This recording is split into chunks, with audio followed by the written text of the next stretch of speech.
Bonjour à tous, je vous souhaite une très belle journée, même si on commence à peine aujourd'hui.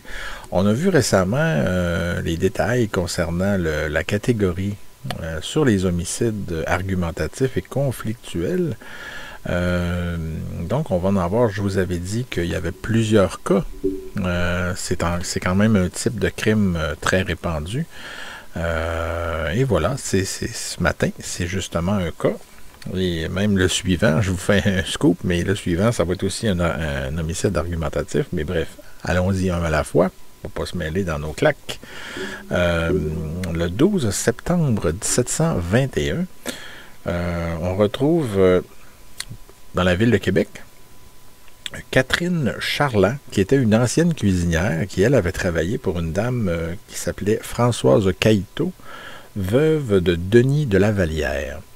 Donc, Catherine, pour les intimes, avait perdu son emploi pour X raisons et tout ça, et elle avait entendu que Mme Cailleteau déblatérait toutes sortes d'accusations à propos d'elle, depuis qu'elle ne travaillait plus au compte de Mme Cailleteau. Donc, cette dernière laissait entendre qu'elle l'avait congédiée parce qu'elle l'avait volée. Donc, Catherine, on imagine qu'elle se sentait un peu même beaucoup atteinte dans son honneur.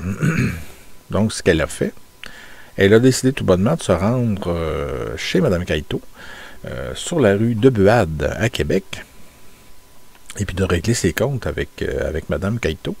Bon, évidemment, comme on peut s'y attendre, la rencontre entre les deux femmes le ton a fini par monter, et ça a commencé par des gifles, donc une bataille de tigresses. Il manquait juste la boule et le jello, mais Madame Françoise, à un certain moment, a lancé à son ancienne servante une assiette d'étain. Donc elle a voulu l'atteindre carrément pour se défendre.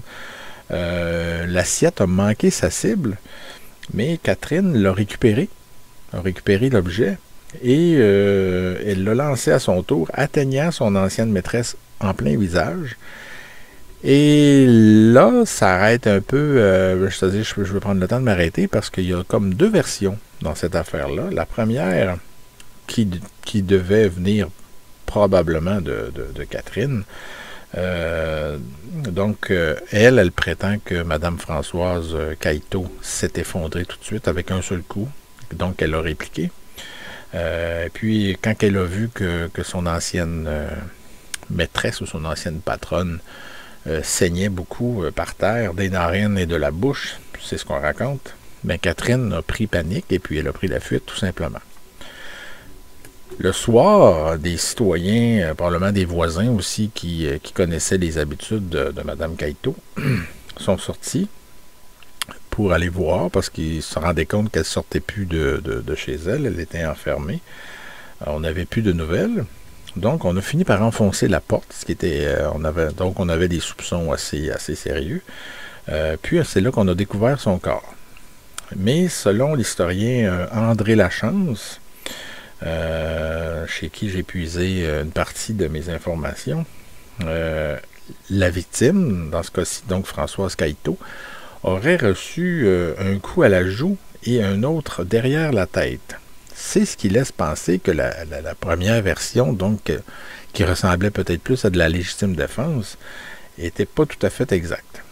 Donc, elle lui a porté plus d'un coup. C'est plus vraiment de la légitime défense à ce moment-là, surtout si c'est un coup, si un de ces coups-là a été porté à l'arrière de la tête, donc peut-être pour, entre guillemets, l'achever. Donc, Catherine a fini, Catherine Charland, évidemment, elle a été attrapée. Et elle a fini justement par avouer qu'elle avait tué, qu'elle était la coupable. Et elle a été pendue. Alors voilà, bonne journée.